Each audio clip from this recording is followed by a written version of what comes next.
Recently, I got a hate comment. I'm not a big YouTuber, but still, even very small, minuscule YouTubers can get hate as well. And I got a hate comment in one of my videos. I made a videos on the rise of New Age brown sepoys, and in that video, I received a hateful comment by a fellow guy, and he said that you Indians deserve racism, and he stated his reasons. When I went to the profile of that person, I realized he's a fellow South Asian as well. I even know which country he's from, but I will not just put it here. But he is a South Asian, and chances are the country that he's from, he probably looks like me as well. And that made me realize that hate or any kind of discrimination that you do against someone comes from the point where you want to be above them. And this is the universal question that I actually thought more on this, is why humans need someone beneath them. I would like to share my experience in Vietnam and South Korea, where I faced racism almost on a daily basis, but there were different kinds of racism. Sometimes racism doesn't come like violence, sometimes it comes more like a compliment. For example, someone looks at you and says that you are Indian, you don't look like Indian. I used to hear this every single day in Vietnam.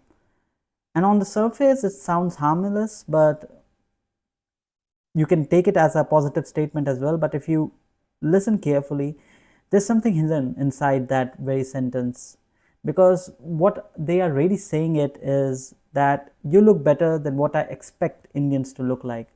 You speak better than what I expect Indians to speak like. You behave better than what I expect Indians to behave. And this is what I heard. The very same sentence says that you look different than Indian, you talk different than Indian. Are you Indian? Even to the point I have heard that you don't smell like Indians. And suddenly you realize, before you even open your mouth, before you even said your name, before you even proved anything about yourself, your credentials, anything, someone had already created a certain type of projection about you. Someone has created a very small box for you where they know and they believe that they know how Indians are, how a fellow from certain country is. They've created that pre-notion judgment in their mind. And inside that box, they have placed certain type of face, certain type of smell, certain type of body odor, certain type of skin color, certain type of accent, certain type of behavior, certain type of poverty, certain types of inferiority, etc., based on their liking. So when you don't match that box, they don't question the stereotype that they have made themselves. They question you. They say, you don't look Indian. As if your dignity surprised them, as if the way you look surprised them, as if the way you talk surprised them, as if your normalcy confused them, as if your existence becomes a correction to their imagination. And that is when I start understanding something very ugly about human beings. Humiliation is not always, and it is not always, someone abusing you. Humiliation is when someone decides, even before someone has spoken something about themselves, you decide the place they belong to. They don't reject what you did, they reject where they think you belong. And when I experienced this kind of racism, I somewhat related to what my fellow Indians who come from so-called lower caste feel when they are subjected to casteism. I don't come from the so-called lower caste, the scheduled caste or scheduled tribe. I'm not from them. Never experienced a casteist behavior against me. But when I experienced this humiliation or this type of discrimination, I realized the fact on a very small level that how people who deal with casteism might be feeling this. And this is the reason why I started questioning about, why do humans need someone beneath them?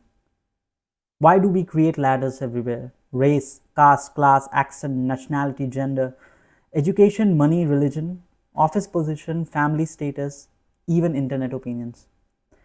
Everywhere humans are trying to find their rank. And maybe the truth is, human doesn't want only respect. Humans need hierarchy. Many times human beings want superiority for themselves. and superiority needs someone below. As I said, I want to be very clear before I go deeper. I'm not saying that my experience of racism outside India that I faced is equal to caste oppression in India. It is not. Again, I'm saying it is not. Caste humiliation is somewhat very deep, very old, systematic, it's generational. It is built into marriages, surnames, villages, temples, houses, food, touch, language, land, memory, social imagination, everything. So I'm again saying that I'm not comparing what I faced myself when I was working abroad, when I was traveling abroad, with the caste oppression. What I'm saying is this: for the first time, when I felt judged by my nationality, by my color, by the way I talk, by the idea the people had of Indians, I got a small emotional window into what humiliation does to a person. Just a very small window. The feeling of being reduced before being known. That feeling of entering a space and realizing some people have already decided where you belong or whether you belong there or not. That feeling that even if you have money, education, even if you're educated, even if you behave properly, even if you are decent, even if you are respectful, their eyes still sees a category before they see a human being. That is humiliation. And when I thought about my experience, and I thought about this whole caste dynamics through that emotion, not just through politics or history or textbook or something like that, something shifted in me. Because caste is not only about discrimination, caste is about placement. It tells a person, this is your place, this is where you belong. You were born here, you're born in this caste, this is what you will do. You can earn, study, speak English, travel, you can wear good clothes, become successful, but in the mind of people who are castes, your place is still below them. And that is the most poisonous form of hierarchy. Not when someone says, I am better than you, but when they say, you can never be equal to me. And somewhat I felt the same way as an Indian when I was abroad working. And let me tell you one thing, I faced this racism and all way before the racism against Indians were mainstream. I'm talking about the year 2018, 2019, 2020, before the era of lockdown. When you face something like this, you start asking questions to yourself. Why do humans do this? Why do people need some group below them? Why it is not enough to simply exist with dignity, equality? Why not dignity has to be dignity plus dominance? Why is it like that? There were many questions like this that come to my mind. I think, as I wrote here, one reason why human beings are addicted to rank, we don't just ask, who am I? We ask, who am I above? This is very ingrained in ourselves. This starts very early. In school, topper feels above average student. The English speaking students, they feel more elite than the Hindi medium or regional language students. The city kids feel more above the small town kids. The rich kids, they feel more above the poor kids. The fair skinned person feels more above the dark skin. The upper caste person feels above the lower caste person. The foreign returned person looks down upon its very own local people. The manager feels above the junior. The elder brother feels above the younger sibling. The male child of the house feels above the female child of the house. The person with an iPhone or a expensive smartphone will feel above someone who has a cheap phone. Even taste becomes hierarchy. Music taste, film taste, taste of art, clothing, accent, food, degree, gym body, skin tone, followers, political opinions, religious opinions. Religious purity is a very big kind of humiliation technique as well, where someone try to be more religious than you. Everything becomes a ladder, everything is a hierarchy. And when we pretend that this is just society, that's where the problem begins.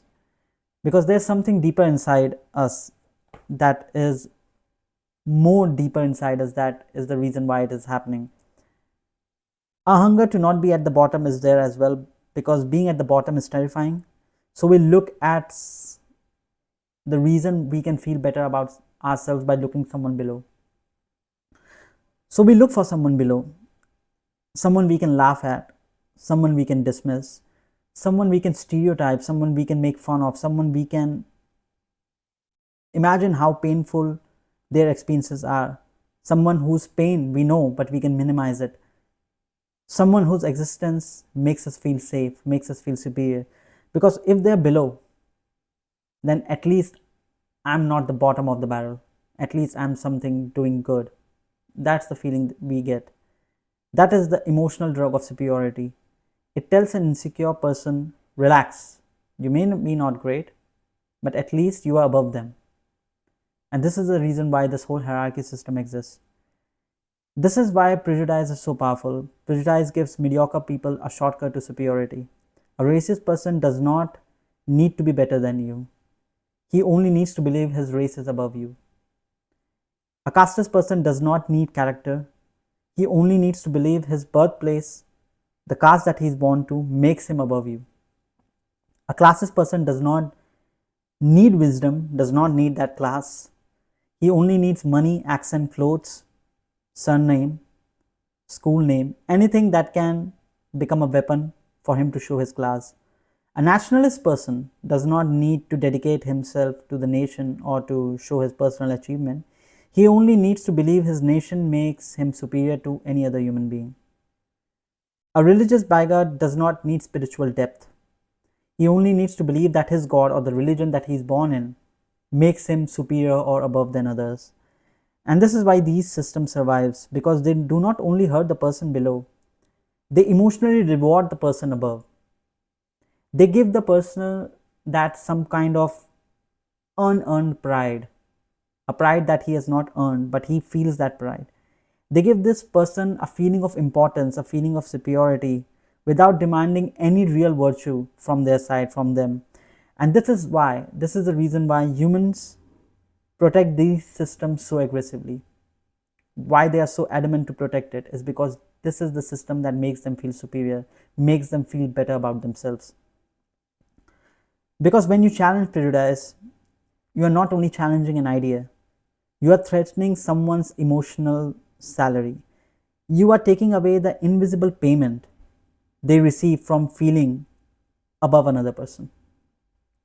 For some people, equality feels like loss, not because equality takes anything from them, but because were addicted to the extra height that they were getting from the position they are in, where they were standing. They got this sense of superiority by standing on someone else. And this is the ugliest part. Many people do not want justice. If we think that we are in this era where people want justice, no. Many people do not want justice. They want hierarchy with themselves to be on the top. They don't want the ladder removed. They don't want to climb it. They want to climb it with the purpose that they are above.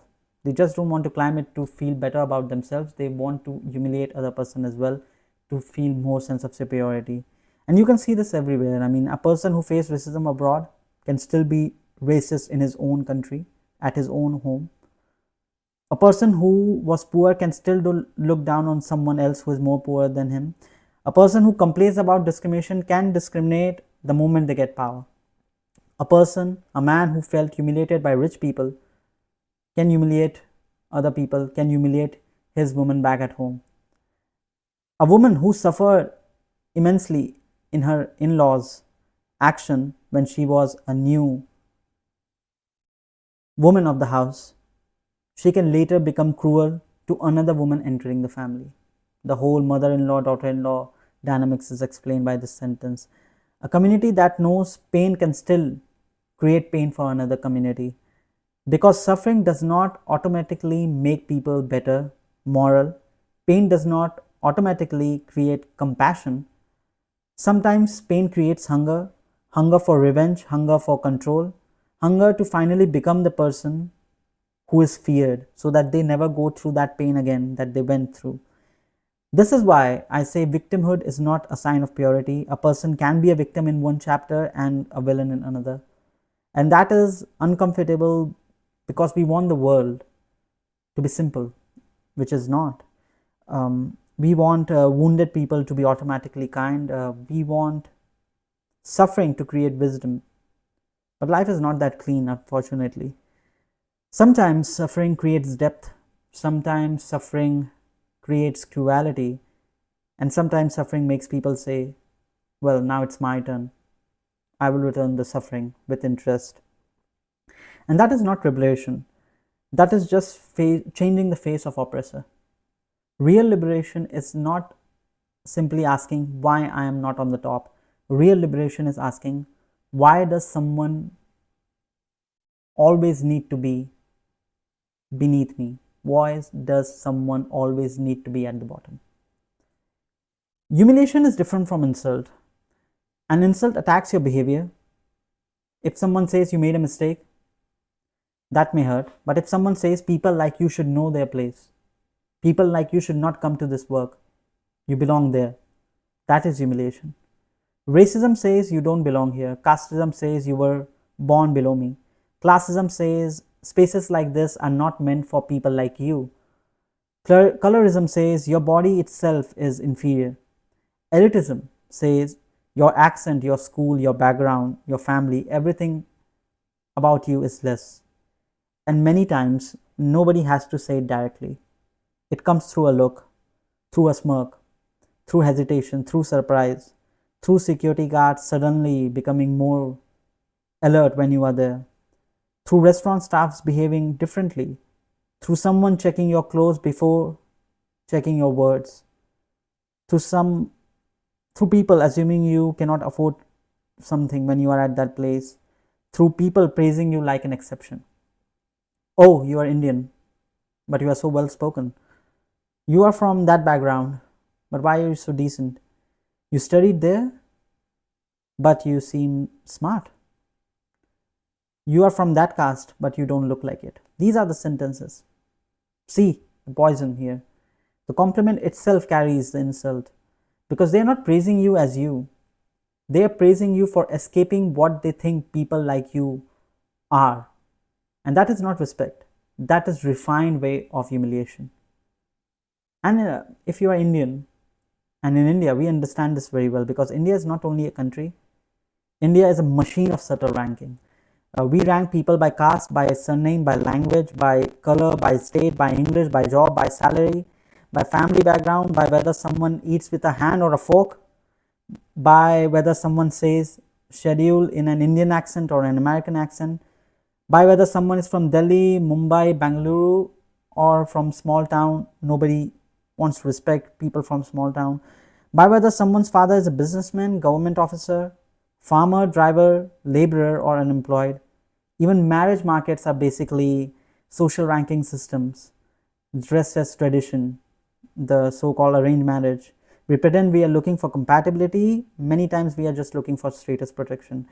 We are looking for same caste, good family, fair girl, settled boy, decent background, educated family. What do these phrases often mean? They mean make sure our rank does not fall down. And the tragedy is that people who are themselves insecure about the rank become the most obsessed with the ranking process of others.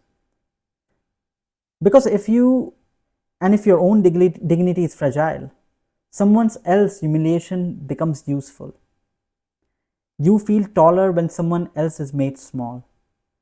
That is not confidence. That is insecurity with a uniform that people like these wear. The internet has made things worse as well. I mean, I always say internet has made many things worse. People think internet made everyone equal. No. Straight no. The internet created new hierarchies. Now people rank each other morally, politically, aesthetically, intellectually. Everyone has their own inferior group. For one side, you are woke. For one side, you are regressive. For another side, you are andhbhakt. For another, you are libtard. For one group, you are feminist, feminazi, pseudo-feminist.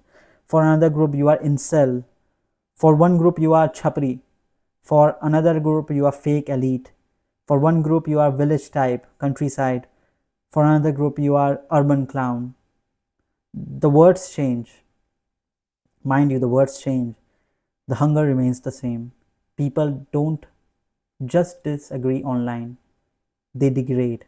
They want to feel superior about themselves because disagreement means maybe both people are human and one of them may be wrong. But degradation is more satisfying.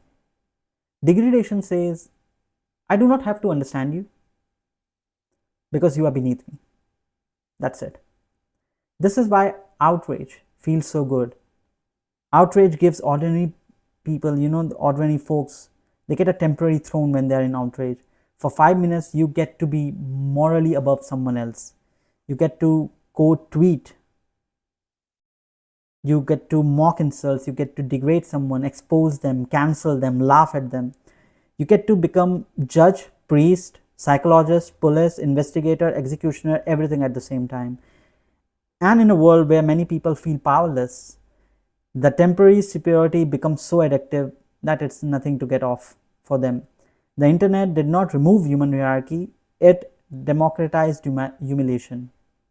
Now everyone can humiliate someone freely, and everyone can feel righteous while they're doing it.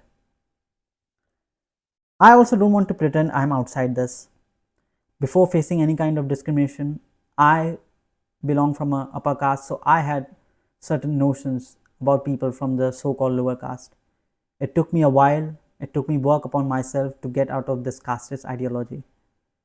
I'm human too, I judge people, I compare, I have ego. Sometimes I feel smarter than people, sometimes I feel deeper than people. Sometimes I look at certain behavior and instantly place people in my own mental categories. I do that. Maybe you do it too, maybe everyone does it. And that is why this topic is uncomfortable, because racism, casteism, classism, sexism, these are not only bad people problems, these are extreme social versions of small, ugly instinct that exist in many of us. The instinct to create value by comparison, the instinct to say, I'm not like them, I'm better than them, I'm above them, at least I'm not that, at least I'm better than these people. The small instinct, when given culture, becomes caste, when given power becomes oppression, when given money becomes classism, when given politics become hatred, when given religion becomes purity, when given internet becomes mobs, the digital mobs. So the question is not only why are some people discriminatory, the deeper question is why and what part of me enjoys feeling above someone else, why I enjoy feeling superior to someone else. Because that is where this disease begins. Not in law, not in politics, not in history books. It becomes in the private pleasure of looking down, which is a very basic instinct of the human mind.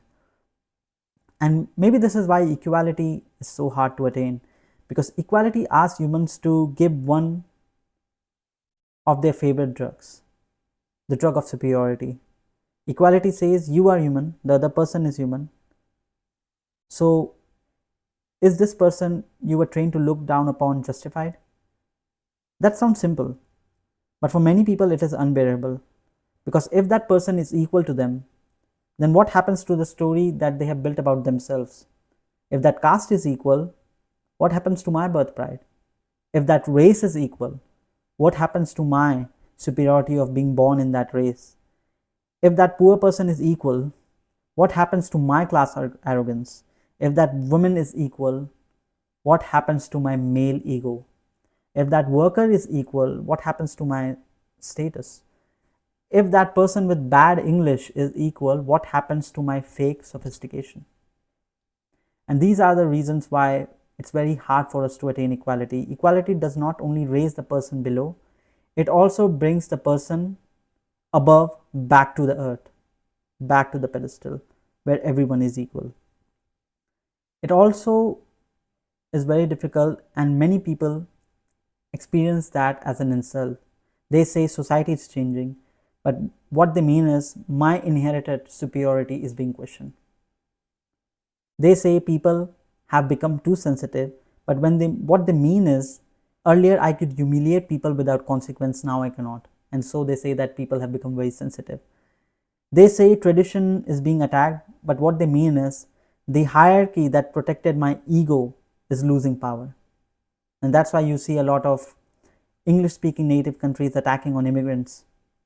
because they believe that they were superior is getting questioned every single day, because they are seeing people from other races not only competing against them, doing better than them. The hierarchy that protects your ego, when you start losing them, you start losing your mind. This is why dignity feels revolutionary, because dignity does not ask for revenge. Dignity simply says, you cannot define my place from where I am born or what I look like. And for a hierarchical mind, that is terrifying. So, what is the opposite of humiliation? If someone is trying to think on that, it is not revenge. Revenge still needs the same ladder. Revenge says, you made me feel small, now I will make you feel small. That may feel satisfying, but it does not destroy the hierarchy. It just keeps on going. It only reverses it. The opposite of humiliation is dignity. Dignity says, I do not need to be above you to feel fully human about myself. And that is much harder than revenge, because revenge gives ego pleasure. Dignity requires inner strength. Dignity means refusing to copy the people who humiliated you. Dignity means saying, I know what it feels like to be reduced, so I will not reduce another person. Dignity means when you get power, you don't recreate the same cruelty you went through with different victims. Dignity means you stop using pain as a permission to dominate. That is rare, extremely rare, because most people don't want healing, they want compensation. They want the world to finally put them above someone. But maybe civilization begins when humans stop asking, who is beneath me? Maybe civilizations begin when we ask, can I feel valuable without making someone else feel worthless?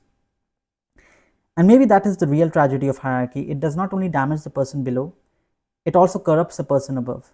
Because when you spend your life believing someone is beneath you, you lose the ability to see humans clearly. You don't meet people, you meet labels. Indians, Dalits, Africans, poor, women, Muslim, Bihari, dark skinned, village, lower class, uneducated, immigrant, servant, driver, cleaner. And once a person becomes a label, cruelty becomes easier. You don't have to feel guilt because you are not hurting a human. You are just maintaining order. This is how every hierarchy survives. It turns people into categories. Then it ranks the categories. Then it calls the ranking neutral. Then it calls the ranking natural. Then it calls the resistance as disrespect. And finally, it calls equality dangerous. So, why do humans need someone beneath them? Because superiority is easier than self-worth. Because comparison is easier than inner dignity.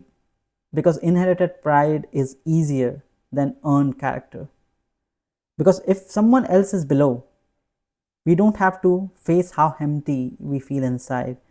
Because humans are scared of being ordinary, being at the bottom of the barrel. Because humans are scared of being unseen. Because humans are scared that without a lower person, their own height will disappear. But maybe the goal is not to become the person on top. Maybe the goal is to stop needing a bottom. Maybe the real test of being a human is not how behave when they are humiliated. Maybe the real test is how behave when they are finally given the power. Do they create dignity or do they search for someone to crush? Because anyone can hate oppression when they are being oppressed. The real question is, can you hate oppression when you are benefiting from it? Can you see humanity in someone your culture told you to ignore? Can you respect someone even when the society gave you permission to look down? Can you stand without standing on someone? That is the question. Maybe humans need someone beneath them because they never learn how to stand on their own.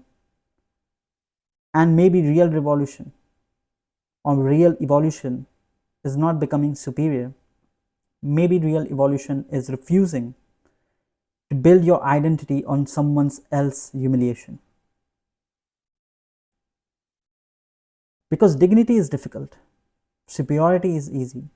Dignity says, I am human, so are you. Superiority says, I am human because you are less than me. And maybe that is the disease we have to fight, not just outside, inside ourselves. Because the world will always offer us to look down upon. The question is, will we accept the offer, or will we finally learn how to stand without meeting someone, without making someone beneath us?